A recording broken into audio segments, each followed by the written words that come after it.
Viral rekaman di media sosial memperlihatkan detik-detik tentara Ukraina kena hantaman drone Rusia.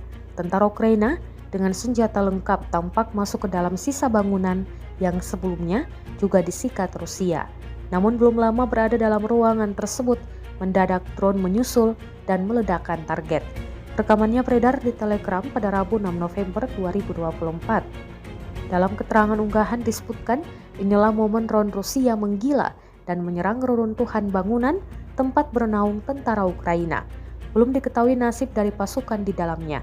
Kendati demikian, rekamannya kini telah menuai berbagai komentar dari warganet.